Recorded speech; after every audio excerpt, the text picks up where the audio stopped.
ఇప్పుడే జీ5 app download చేయండి. చూడండి మీ ఫేవరెట్ టీవీ షోస్ ఎప్పుడైనా ఎక్కడైనా. ఏందమ్మీ కౌశికి ఇది?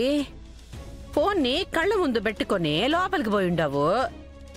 అలా ఏమీ లేకుండానే మీ మామ నిన్ను చంపేస్తున్నాడని నా చేతిలో ఉన్న కేకు కింద పడేసుండావు. అత్తయ్య గారు, వదిన ఇలా చేస్తుందంటే దాని వెనకాల కారణం. నువ్వు నోర్మీవే. నీ వల్లనే వదిన పరిస్థితి ఇలా తయారైంది. లేదంటే ఈ పాటికి హాస్పిటల్లో జాయిన్ చేసి ట్రీట్మెంట్ స్టార్ట్ చేసేవాళ్ళు.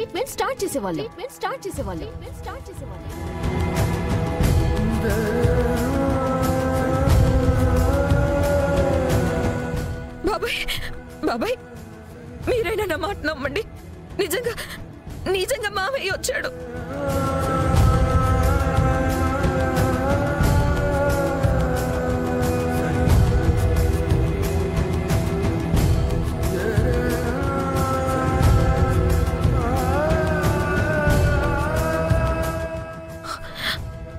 మీరు కూడా నాకు పిచ్చి పట్టిందని అంటున్నారా బాబాయ్?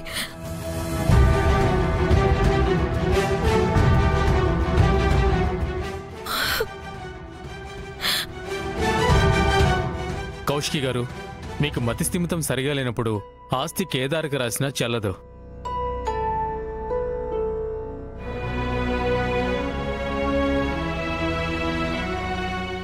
సో మీరు హాస్పిటల్ నుంచి వచ్చాక దాని గురించి మాట్లాడదాం. వస్తాను మేడం. కౌశికి గారు, మీరు ఈ పరిస్థితిలో కంపెనీ పనులకు దూరంగా ఉండడం మంచిది. ప్లీజ్ మీరు ఏదైనా మంచి హాస్పిటల్లో జాయిన్ అయ్యి ట్రీట్మెంట్ తీసుకోండి.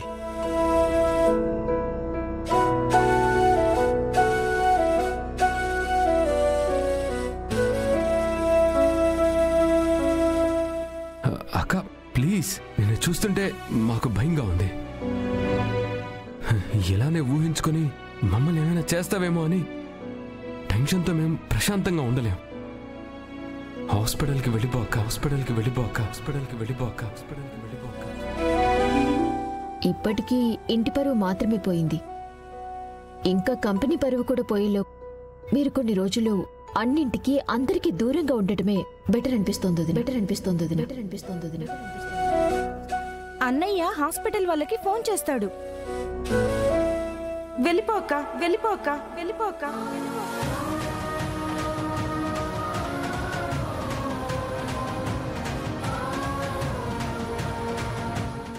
ఏంటి మావయ్య గారు, మీరేం మాట్లాడట్లేదు? కనీసం మీరైనా వదినకి ఏం కాలేదని చెప్పండి.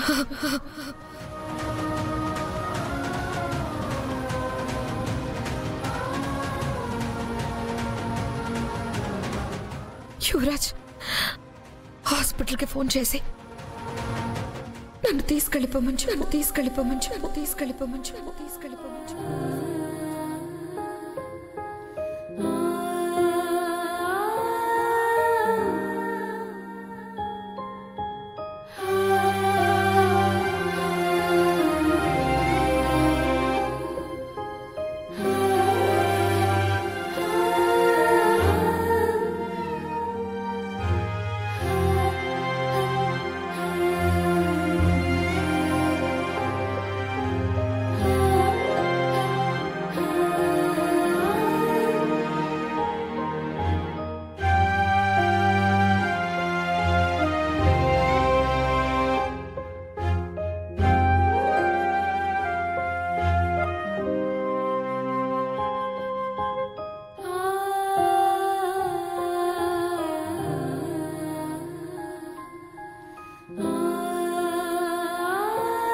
ఇప్పటికీ ఇంటి పరువు మాత్రమే పోయింది.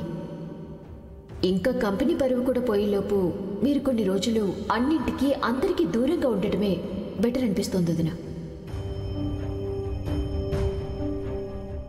అన్నయ్య హాస్పిటల్ వాళ్ళకి ఫోన్ చేస్తాడు. వెళ్ళిపోక.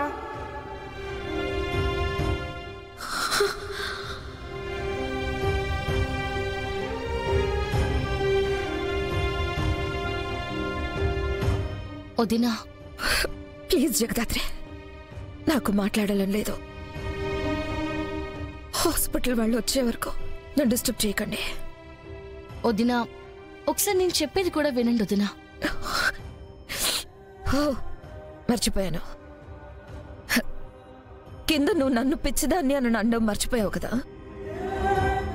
మీరు కూడా నా మొహం మీద అనేసేయండి.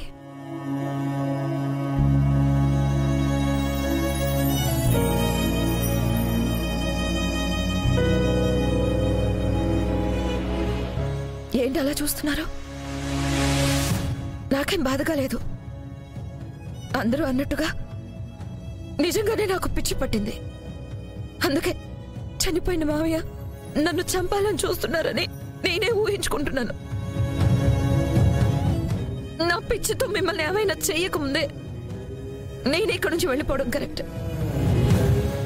ఏంటక్క అలా మాట్లాడుతున్నావు? నీ వల్ల ఈ కుటుంబానికి ప్రమాదం రావడం ఏంటి? ప్రమాదం అనుకున్నారు కాబట్టే కదా నన్ను పంపించేయాలనుకుంటున్నారు.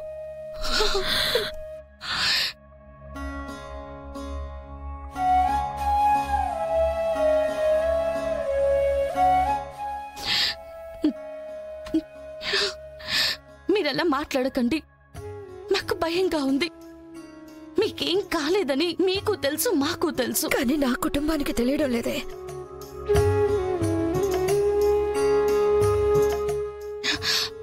అయినా కూడా సరే, మీరు మాత్రం ఇలా ఓటమిని ఒప్పుకోకండి ప్లీజ్. ఒప్పుకోకుండా నా కుటుంబంతో యుద్ధం చేయమంటారా?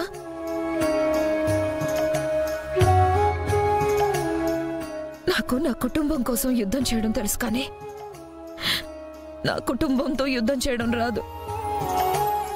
ఒకవేళ అలాంటి పరిస్థితి వస్తే నేను ఓడిపోతాను జగదాత్రి, నేను ఓడిపోతాను జగదాత్రి, నేను ఓడిపోతాను జగదాత్రి.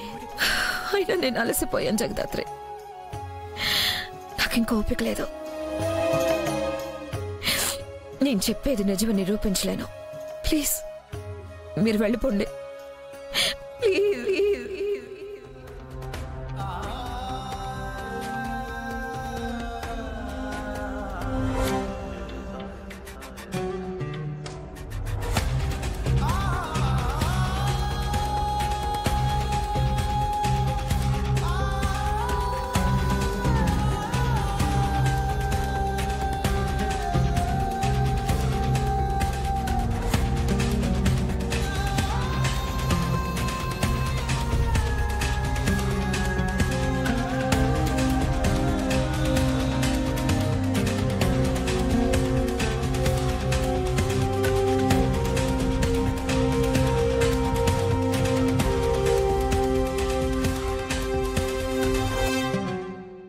ప్లాన్ సక్సెస్ అయింది.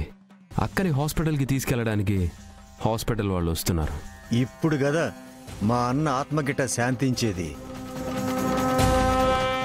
జీ5 యాప్ డౌన్లోడ్ చేసి అన్ని ఎపిసోడ్స్ పూర్తి ఉచితంగా చూడండి.